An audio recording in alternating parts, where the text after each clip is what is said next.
We have a culture now that's comfortable playing with people emotionally, playing with people at their time of need, entertaining themselves off of people's misfortune and their brokenness, the ultimate sin. And how do you have sympathy for somebody who seems like before they became troubled themselves, they were feeding that sin? Nobody ever asked Kanye to be a saint. Nobody ever asked him not to express himself entirely as an artist. He did things that helped in that way. But once you get that window and door of opportunity, if what you're doing isn't making the society that you live in better, you're hurting everybody, whether you intended to or not. Kanye has been known for a long time for having a big mouth, for too damn much at the wrong time, trying to show that he don't have to listen to anybody and that he's going to say what he's going to say and he's going to do what he's going to do regardless.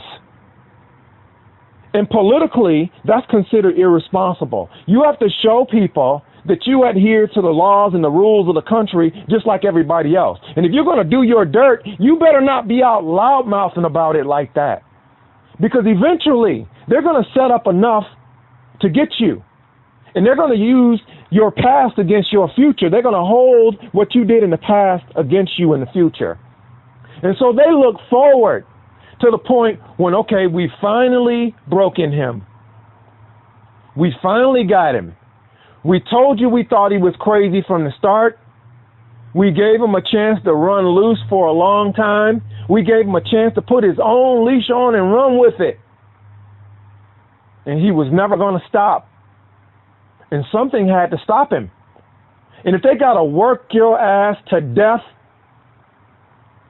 if they got to keep you running, if they got to keep you spinning to the point where you can't even think about anything except what it takes to keep the game going, they're going to get you.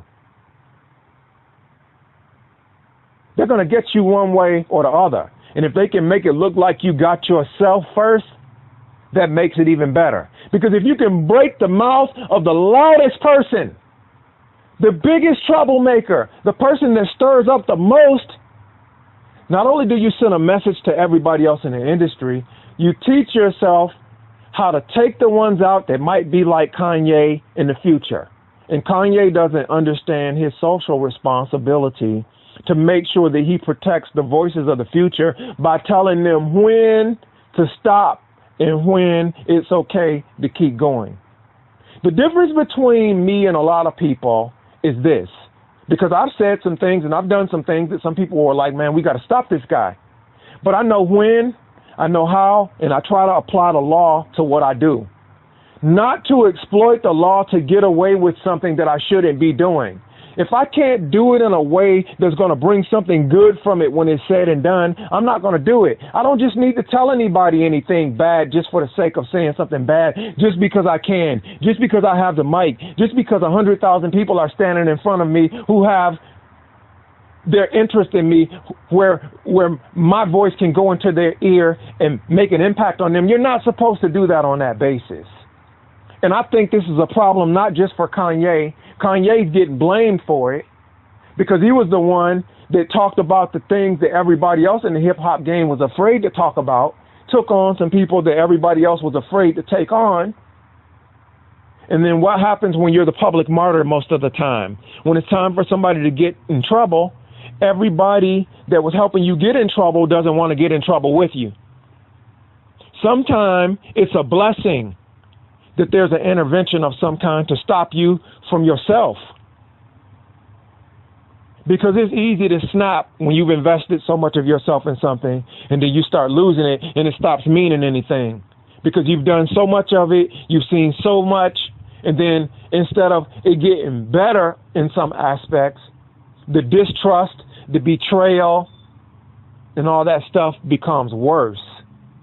And so this isn't just something that we should take very lightly, because whether we agree with him or not, whether we like his music or not, he has done something to find his way into all of our lives. And we have to care about him as a human being now, and not just Kanye West, the artist. I want to tell you that people are not always the people who they behave as.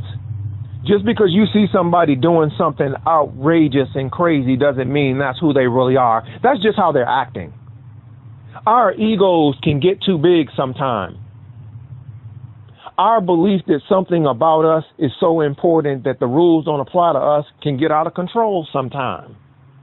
And every now and then, the things that we're doing that give us the identity that we have can overwhelm us to the point where it has more control of us than we do.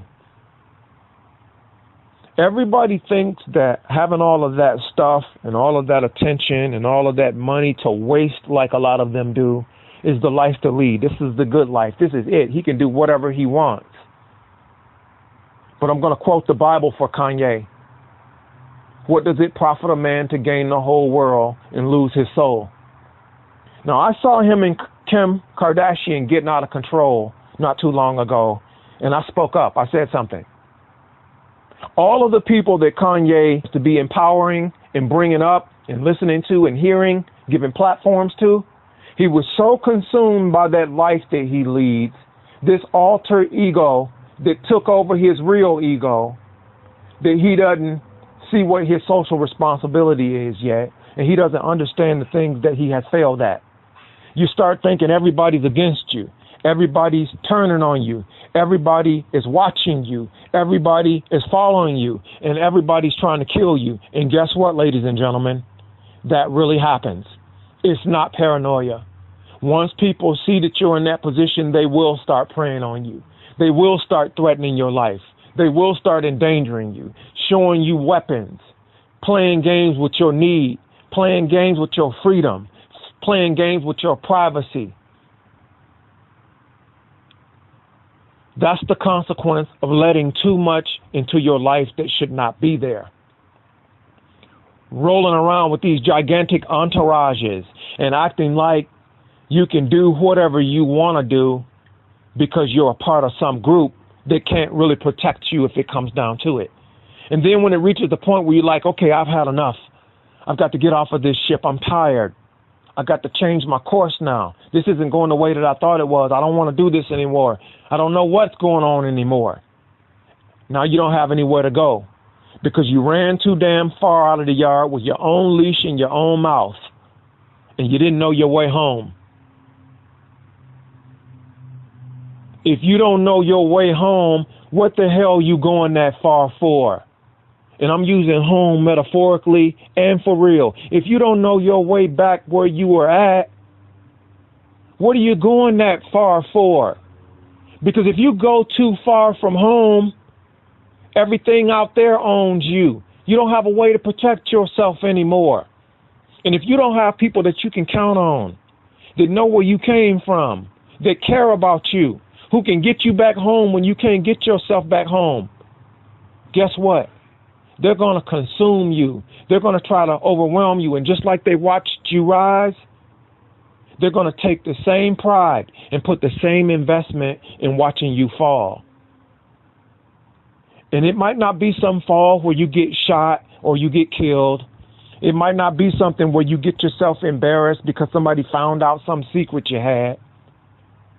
It might be you falling from yourself because nobody could figure out what it would take to get through. And those defenses that people put up sometimes to not let anybody in and build those walls are there for a reason. Because nobody better than artists know how people exploit you because you're an artist. And you can't let everybody in your psychology, in your game, making all their suggestions and doing all of this kind of stuff because they'll mess it up. You've got the lead. But when you start putting that weed in your head too frequently, when you start drinking so much alcohol that you lose control of everything, when you forget what it all started from in the beginning, and you lose track of who you really are, what you really started doing all that for in the first place, guess what? You can go crazy. And you don't have to be drunk to do it. You don't have to be high. You don't have to be any of it. There are people all over the place who are walking around functionally insane and don't even know it, and they haven't drank anything. Some people use substance abuse as an excuse to say, well, this is why that person is acting like that. It might not have anything to do with substances, period. Your mind can just get tired. Your body can just get tired. There are food and air and hydration modification, drink modification that can be there. They have things that you can consume now that will have an effect on you for weeks. People think, well, man, I haven't partied in 4 weeks. Can't be because I drank anything. They have psychotropic drugs. They have pharmaceuticals that can have a long-term effect on you for weeks. Some of it can go months off of one dose, and people don't even know it. But if he hadn't had himself so deep in the first place, it couldn't have gone in that way in the first place. What do you need to go so far for without reason?